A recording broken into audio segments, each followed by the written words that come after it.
여러분 안녕하십니까? 팡터바 28번째 시간입니다. 잘 오셨습니다. 오늘은 마태복음 7장 1절부터 5절까지를 여러분과 함께 생각하도록 하겠습니다. 오늘 말씀은 뭐 잘 아시는 거예요. 산상수훈의 한 부분이고요. 비판에 관한 이해입니다. 비판받지 아니하려거든 다른 사람을 비판하지 말라. 그런 말씀에 관해서 생각하도록 하겠습니다. 주제를 굳이 좀 뽑아내자면 너 자신을 알라 뭐 이렇게 생각하면 될 것 같습니다. 사람이 완벽한 사람이 없죠. 누구나 다 부족합니다. 그래서 본문은 그 상대방에게 잘못이 있든지 없든지 그런 걸 떠나서 자기 자신에 대한 성찰이 필요하다는 걸 저희들에게 이야기를 합니다.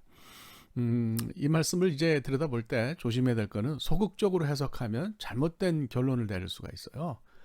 욕먹거나 비판받기 싫으면 비판하지 말라 이런 얘기를 입에 재갈을 물려야 된다 뭐 이런 뜻으로 해석하면 안 되거든요. 그러니까 우리가 사는 세상에 세간에 불의가 많잖아요. 모든 사람이 입을 다물면 불의가 어떻게 수정되겠어요? 그러니까 이제 그런 거는 아니에요. 그러니까 뭐 불의에 대해서 비판하지 마라, 뭐 이래라 저래라, 상대방에 대해서 어떻게 얘기해라, 뭐 이런 차원이 아니라는 거죠. 본문의 가르침이 진짜 의미하는 거는 남을 비판하기 전에 다른 사람에게 지나친 관심을 가지기 전에 먼저 자기 자신을 살펴보라고 하는 그런 얘기입니다.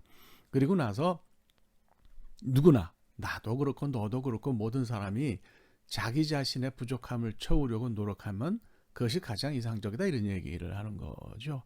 뭐 그 잘난 척하는 거 있잖아요. 막 비판하면서 나는 이런데 너는 왜 그러냐 그런 거 하지 말란 얘기예요. 남을 비판하는 게 이제 그런 모양이 되기 쉽다는 거고요.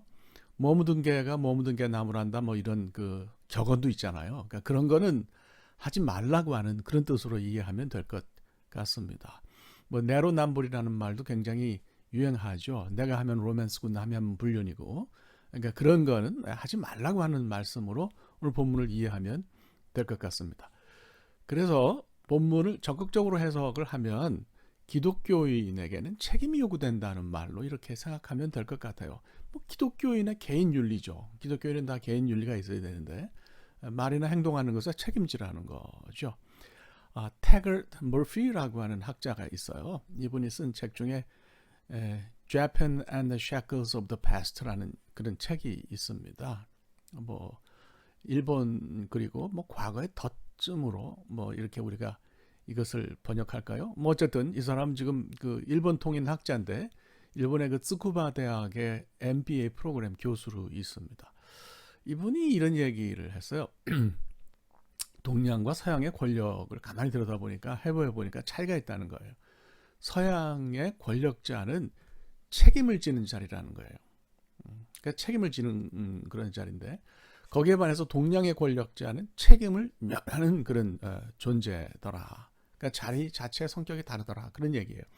이게 이제 문화적인 차이죠. 그래서 옳다 그르다 할 수는 없는 문제잖아요.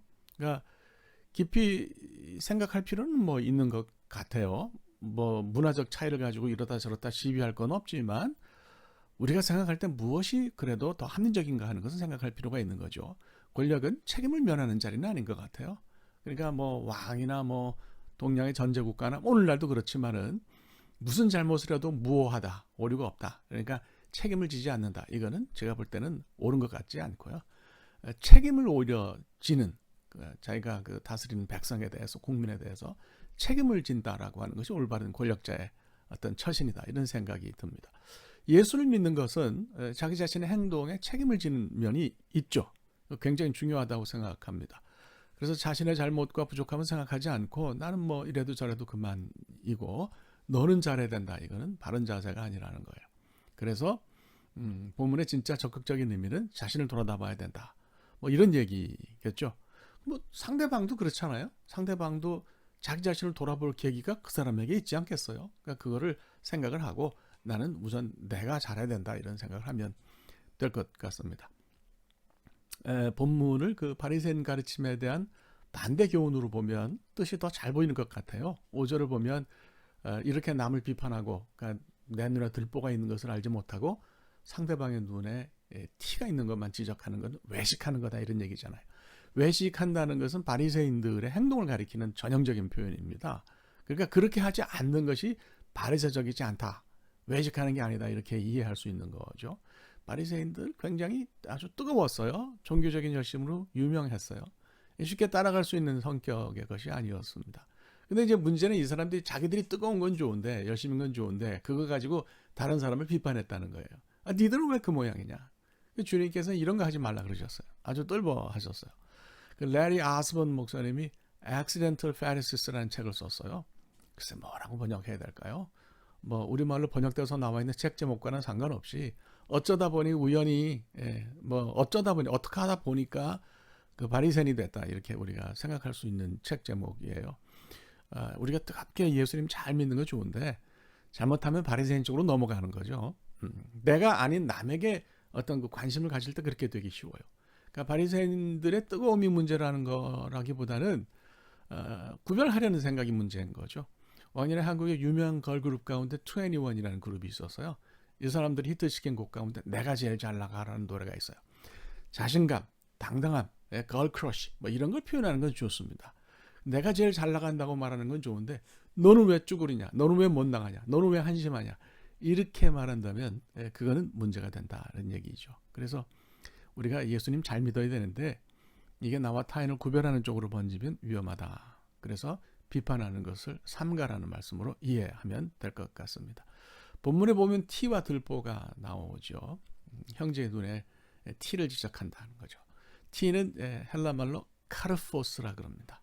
이건 지푸라기를 가리키는 말이에요. 영어로 하면 chef, chaf를 가리키는 말인데 이게 뭐 잘라져서 조그만 뭐 먼지처럼 돼서 눈에 들어가면 그 아프게 하는 것일 수도 있는데 문제는 그게 보인단 말이에요. 내 눈에 보이는 이거는 지푸라기가 큰 거죠. 제법 큰 거죠. 보일 정도니까 얼마나 큽니까? 단어 자체로만 봐도 크다는 거 아니에요? 그러니까 형제 눈 속에 어떤 그 있는 티가 보일 정도니까 작지 않죠. 그 큰 티를 보면 지푸라기를 보면 보는 사람이 입이 근질근질해지는 거죠. 그런데 성경은 바로 이럴 때에 말하기 전에 자신을 보라고 그렇게 이야기를 합니다. 자기 자신을 보니까 눈에 뭐가 있는 거예요? 들보가 있는 거예요. 들보는 도코스 이렇게 이야기를 하는데요. 이거는 영어로 하면 a beam, 기둥을 가리키는 말입니다. 눈에 기둥이 어떻게 들어가겠어요? 과장법이죠. 말하는 거는 너 자신의 모습이 더 우습다 그런 얘기. 우리가 실제로 착각을 많이 합니다. 형제 눈 속에 티가 있고 내 눈 속에 들보가 있다고 생각하지 않고 형제 눈 속에 들보가 기둥이 있고 내 눈 속에 있는 건 조그만 지푸라기다 이렇게 생각해요. 착각인 거죠. 객관적으로 크기를 잘 구별 못하는 것일 수도 있습니다. 일반적으로 뭐 남의 떡이 더 커 보인다는 말이 있잖아요. 그러니까 좋은 게 커 보이듯이 나쁜 것도 커 보이는 모양인가요? 남의 흉이 더 크게 보이는 거예요. 뭐 좋은 것도 나쁜 것도 그런 모양입니다. 그래서 객관적인 그 잘못의 크기를 정확하게 재는 그런 심리적인 그 스케일, 자도 필요한지 모르겠습니다. 근데 이제 문제는 그러면 뭐 객관적으로 잘 측정해가지고 내 것이 작고 남의 것이 크면 비판해도 되냐? 이런 질문을 던질 법합니다. 그건 아니에요. 누구 눈에 뭐가 들었든지 그거 상관하지 말라는 얘기예요. 그건 그 사람이 알아서 할 거다. 그 사람이 깨닫고 그 사람이 뉘우치고 그 사람이 해결하는 거고 해결 못하면 그 사람이 벌 받는 거니까 네가 신경 쓸 일이 아니다. 그런 얘기. 그래서 형제 눈에 들보가 있고 내 건 그저 티에 불과하다 해도 그 들보를 신경 쓰지 말고 내 티를 꺼내는 것이 우선이라는 얘기죠. 이걸 못하면 졸지 외식하는 것이 된다. 외식하는 것은 바리새인이 된다는 것을 뜻한다. 그래서 내 안을 들여다보라. 그거 하는데 뭐 나 자신을 돌아보는데 신경을 많이 쓰면요. 다른 사람 쳐다볼 겨를이 없지 않겠어요? 이렇게 말할 수 있을 것 같아요. 그래서 오늘 전체를 정리를 하면 뭐 소극적으로 뭐 세상의 불의를 지적하지 말라 그런 뜻은 아니고 적극적으로 기독교인에게는 책임이 요구된다. 그래서 책임을 지는 기독교인이 돼야 되는 것이고 비판이 나와 다른 사람을 구별하는 표지석이 되면 안 된다.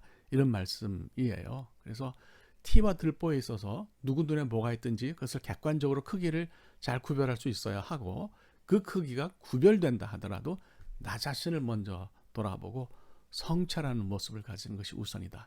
이렇게 정리를 할 수 있겠습니다. 네, 오늘 여기까지 할게요. 감사합니다. 고맙습니다. 다음 시간에 뵙겠습니다.